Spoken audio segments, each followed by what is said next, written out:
17 years old Ayush Sharma is on his way to becoming the first ever Grandmaster from the state of Madhya Pradesh. Last week, he won the first position in the prestigious Goa International Grandmaster Chess Tournament. In the second last round, he was facing an international master from Kyrgyzstan who was leading the tournament till that point. The margin of lead was half point.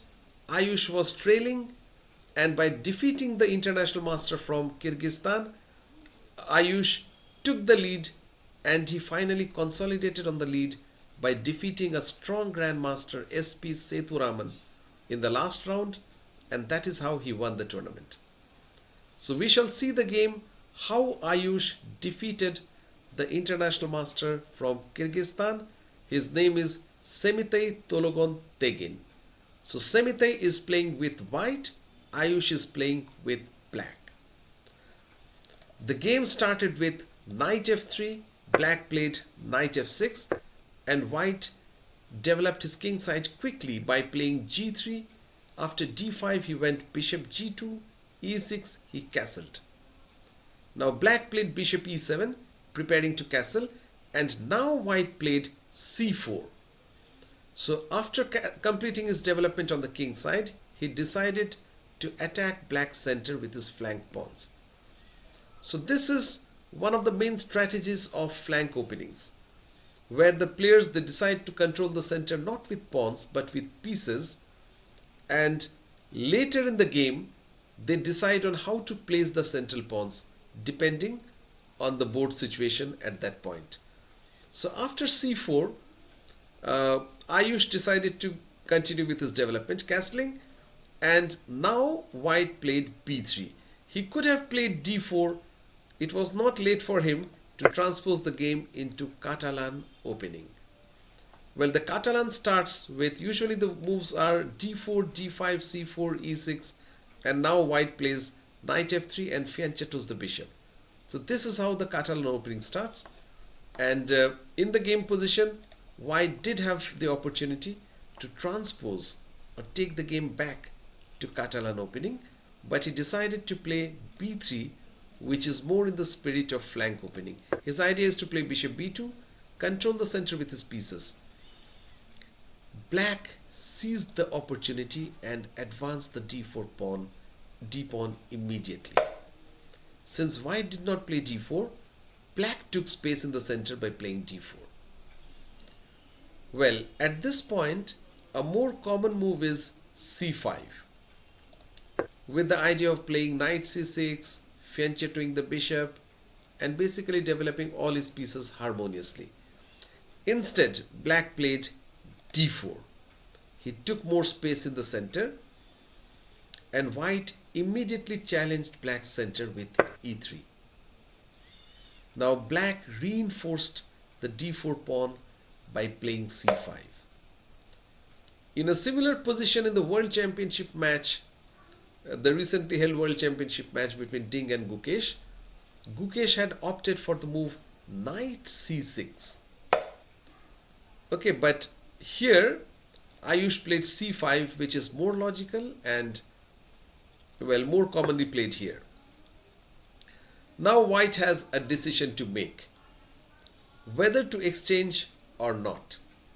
In the game, white immediately exchanged the pawns, and we have a very dynamic imbalance. White has an extra c pawn, black has an extra e pawn. So white can attack on the queen side with his extra pawn on the queen side, and black usually has the plan of advancing in the center. So this is a typical, we call it Benoni pawn structure. Well, don't be confused with this term.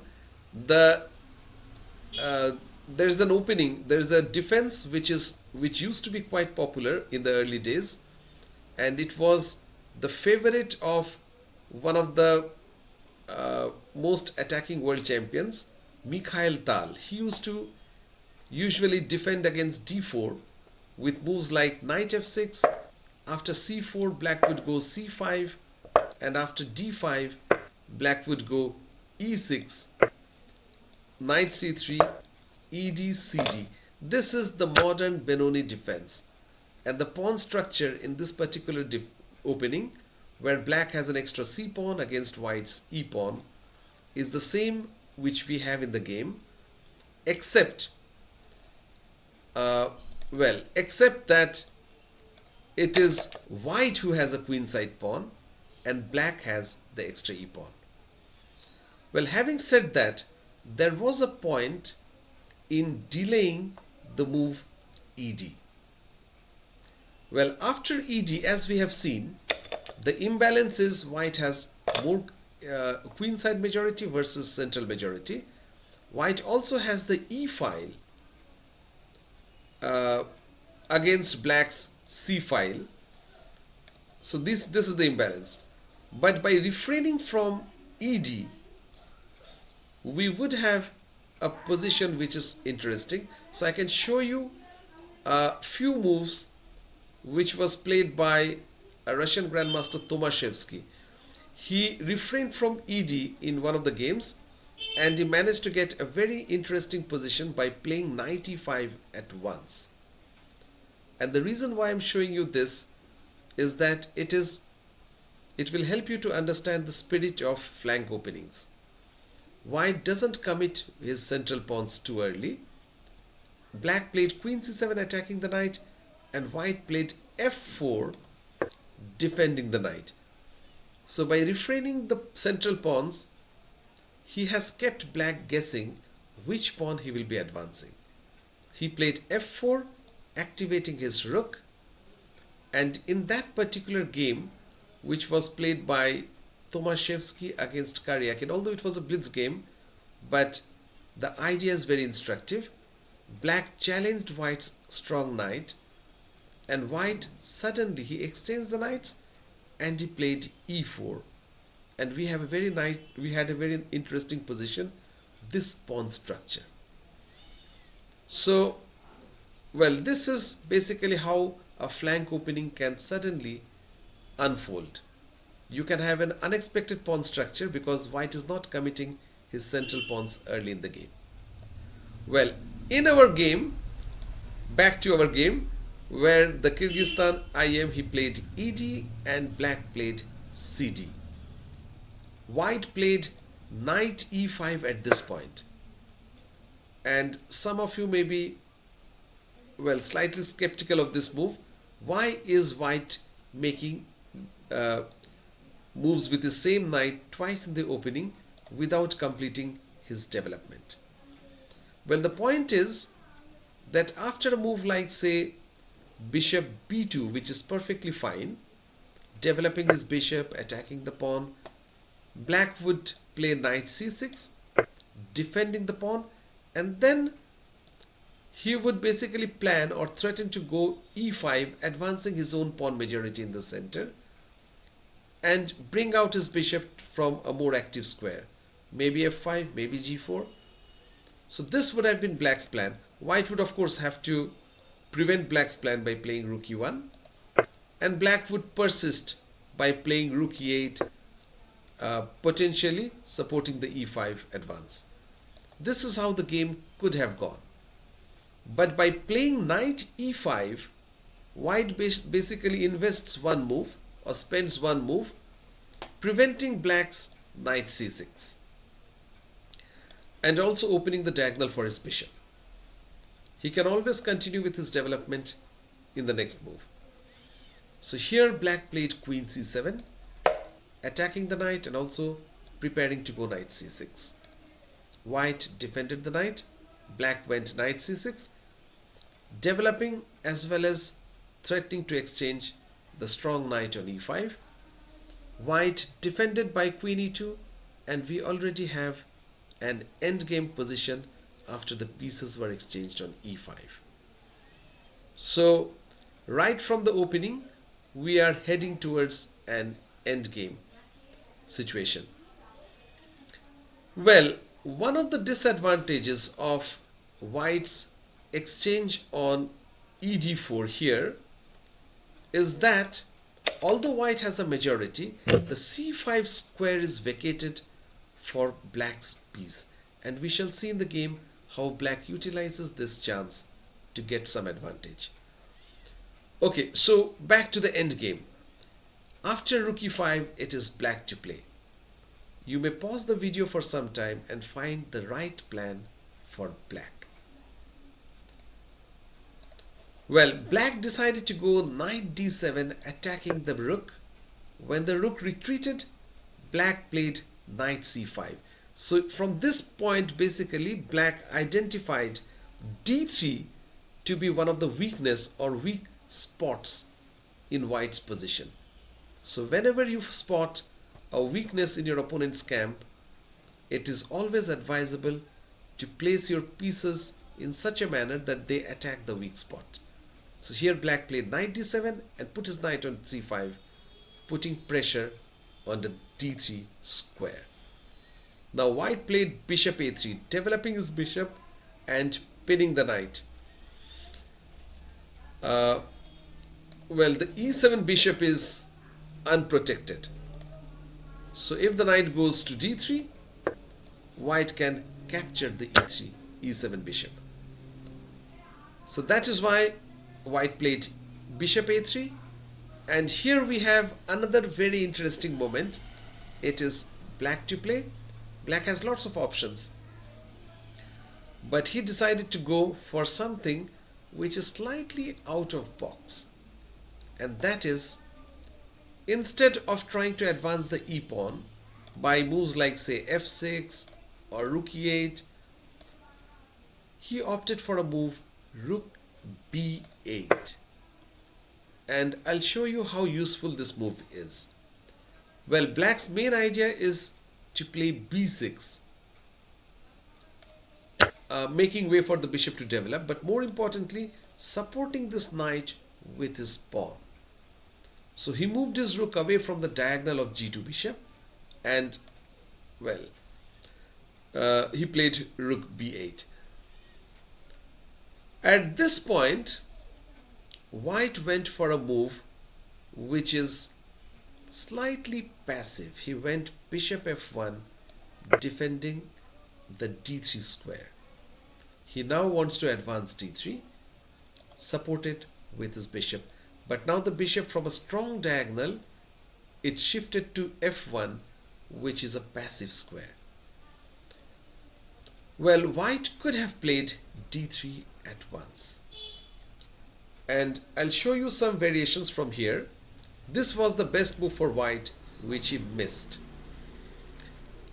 After d3, black can take d3, but the subsequent positions which arises is good for white. He would capture the bishop, the unprotected bishop. Black will capture the unprotected rook, and white will go for bishop f8, king f8. We have equal pieces at the end of this sequence, but black still has an extra pawn. So how does white continue?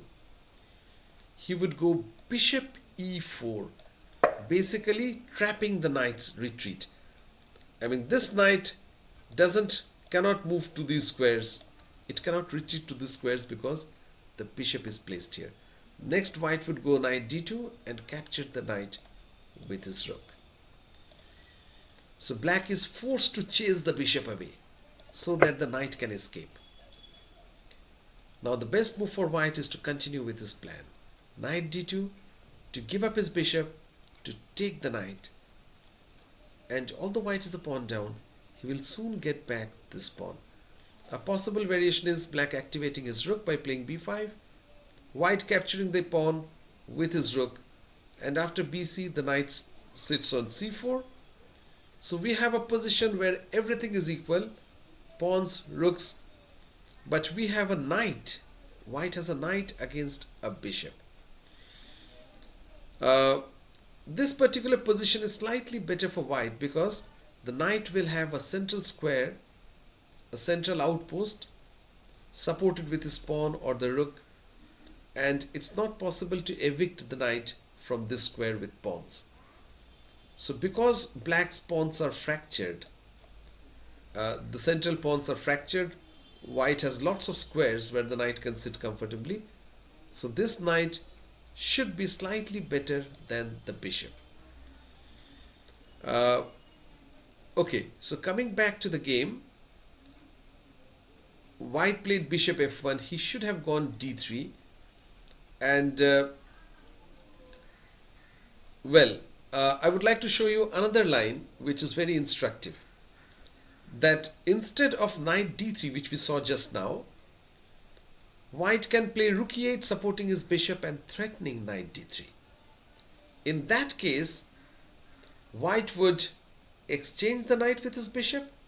Now there is no more pressure against d3 pawn.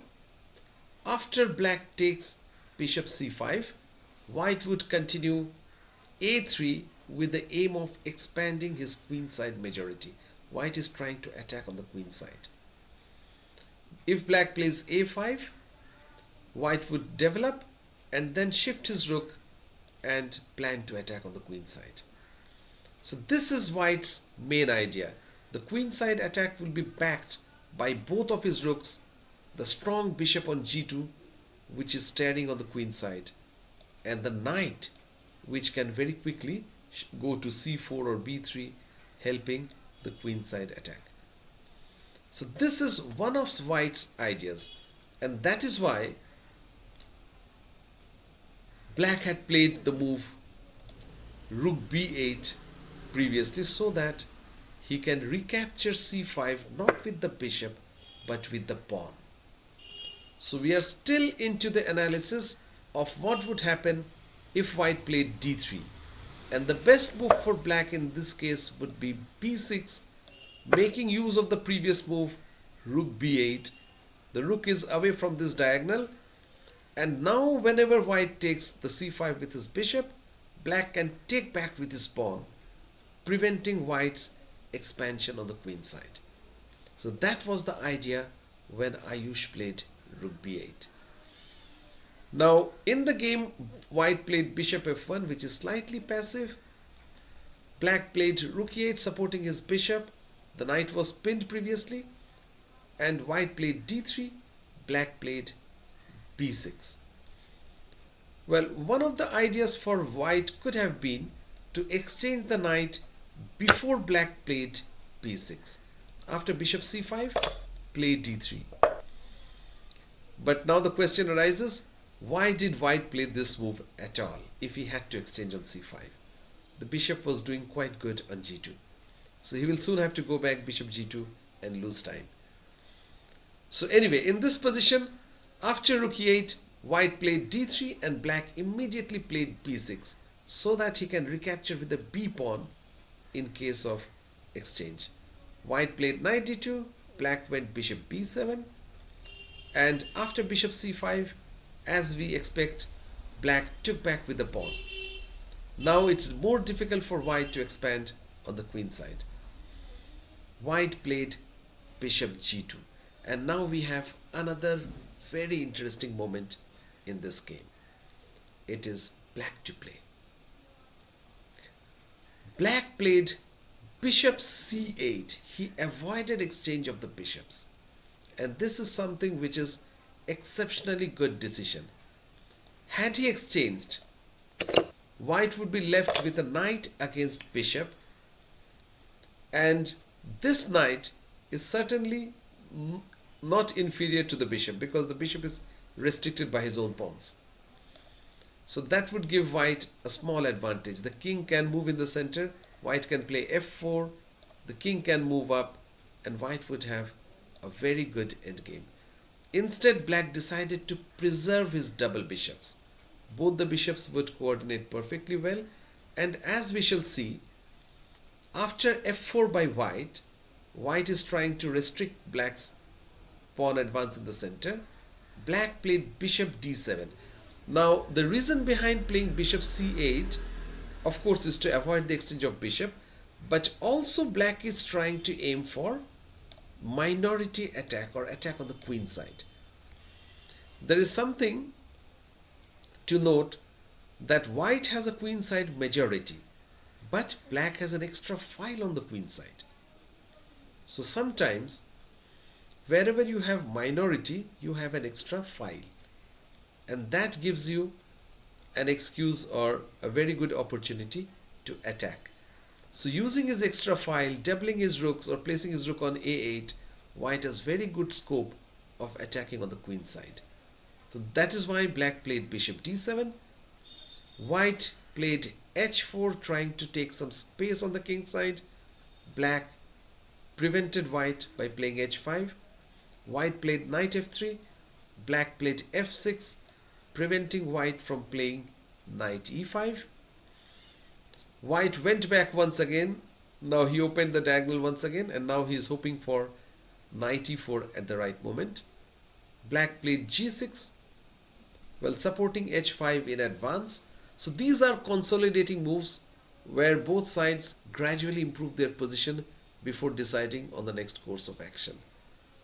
White played bishop f3 and black went a5. Now he is attacking on the queen side. So having prevented white from doing anything in the king side or center, black is now focusing solely on the queen side. Now it is white to play. White found a very nice defense. So these are the type of positions where once you see your opponent having a concrete plan, if you do not take action, gradually your position will slide down. So here white played a very nice sequence and managed to complicate the game and equalize the game. Can you spot white's idea? Well, the move is knight b1. The moment black played a5, white has spotted a potential weakness, b5, a square which cannot be protected by a pawn. So he rerouted his knight to b5 square. He played knight b1, black played bishop d6. This is his plan B. He wants to expand in center if given chance, and also he's keeping his bishop free so that, well, here the rook is, this e pawn is supported by the bishop, but once you play bishop d6, the rook also supports this pawn, so the bishop is free. He can play a4 and recapture with his bishop. Now white played knight a3, consistent with his plan. He is now planning to go knight b5, and here black, Ayush, committed a small mistake. He played rook e7 and white jumped knight b5, sacrificing a pawn. This was a brilliant move by white. Well, the reason why rook e7 was a mistake is that had he played a move like, say, rook b6, knight b5 could be met with bishop b8, preserving the bishop.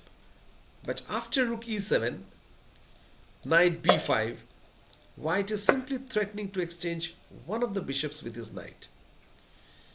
So black is forced to accept the pawn sacrifice. Now white is a pawn down, but we have an opposite color bishop which gives drawing chances, but white has different idea. It is white to move and draw.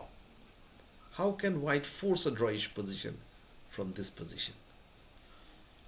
Well, another brilliant tactics by white. White played rook e6, sacrificing a whole rook with the aim that when black took rook e6, white pinned the rook with his bishop. We have an opposite color bishop, so the bishop is unable to defend against this rook. Black played king f7, the only move to defend the rook, and white piled up pressure upon the rook, rook e1. The next move, he is getting the rook back, equal pawns, opposite color bishop. The game is certainly heading towards a draw. But then black played bishop e5, the best hope in this position. He has to give up the rook. He decides to give up in this manner. Bishop e5, fe5, f5. So he has blocked white's rook, and now he's an exchange up, but white will be winning the exchange anyway. Material parity will be restored, but we have an interesting rook endgame coming up. Now white played king f2, centralizing. Black moved his king away. Now he's threatening to move his rook away. So white has to take back the exchange at this point. King a6, rook endgame, equal pawns. The game is heading towards a draw. White played king f3. Black, in an equal position, kept on trying. He played a4, sacrificing a pawn temporarily to open the line for the rook. After ba, he went rook b2. Even if the position is drawn, black is trying his best to provoke some mistake by white. Now white played rook c1, which is a perfectly normal move. He could have played rook e2, which is also drawish move, which is also good enough to draw. The point is that black cannot exchange the rooks. If black exchanges the rooks and captures this pawn, white will be having the upper hand because, well, after king d2, here white has this a pawns. He has two a pawns which will divert the king on the queen side, and then when white captures this pawn, finally he will mop up all the pawns on the other side. So a possible variation could be king c2, and well, after c4 we can have a position where white will win this d pawn and collect all the pawns on the king side to win the game. So after rook e2, black would avoid the rook exchange and the game would be perfectly equal. But white played rook c1, which is also a good move, attacking the c5 pawn. Black played king d5. At this point, the game is equal, but black is the player who is pressing for win slightly. So white is playing for a draw, and even the tournament situation suited white because white was leading. A draw would have been a perfect result for him to maintain the lead. But yeah, if the best way to draw in this position is simply play rook e1 with the intention of advancing the pawn. Now, if black goes for a move like rook d2 to attack this pawn, or if he captures on a2, if any other move, white will simply play e6 and this pawn is unstoppable. So after rook e1, black has to go back king e6, blocking the pawn, and white can keep on repeating the position. It would have been a draw. Instead in this position, white decided, instead of going back rook e1, he played e6. He gave up his pawn to collect this pawn. Okay, the game is still drawn, but now white has to be careful. Black attacked the d-pawn. White went a5. Black took this pawn. White went king f4. Black went rook a3, placing the rook behind the pawn so that it prevents white from advancing. And of course, black can capture the pawn as well. White played rook c6 check. Black's king went up. White collected this pawn. So we are going towards the last phase of the game where pawns are very few and chances of win is also negligible. Here black played rook a5. Well, black has a dangerous passed pawn and white has to make a couple of good moves to ensure the game is drawn. But he has to be careful. It is white to play, find the best way to draw. Okay, white did have a draw here, but through a tricky move. That is, white should have played g4, which is a fantastic sacrifice, a fantastic resource, and draws immediately. The point is, black cannot play fg4 because of rook g5 check, skewering the rook and winning the rook. So this would be a win for white. Therefore, black would have to play something like hg4, and now white plays this. If black plays check, white would capture this pawn, d3, h5, Well, king here h6, and both sides have their trump, and the game is likely to be a draw. Well, this is how the game could have been drawn, but instead of playing g4, white collected the pawn immediately. And then black played d3. Suddenly white realized that the d3 pawn is unstoppable. Okay, if white plays, he played rook g8 with the aim of playing rook d8, getting behind the pawn. But black played king d4 check. White played king e6 with the idea that if black plays d2, white can still play check and place his rook behind the pawn. But then black played a very simple move and immediate win, that is rook e5 check. This is the intermediate move which black had seen. Now, after king f6, black advanced d2, so that rook d8 check now could be met by rook d5. The king is no more on e6, so white cannot capture the rook. And now the pawn drops. White can do nothing. So at this point, white decided to give up. So it was an almost drawn game, but even in drawn position, if you keep on trying, you can still find a win. So this is the moral from this game by Ayush Sharma, the young international master who did wonders by winning the Goa International Tournament. We have lots of important game coming up very soon, so be in touch, and we shall meet in the next video with another interesting theme from another important game. Goodbye. Thanks for watching.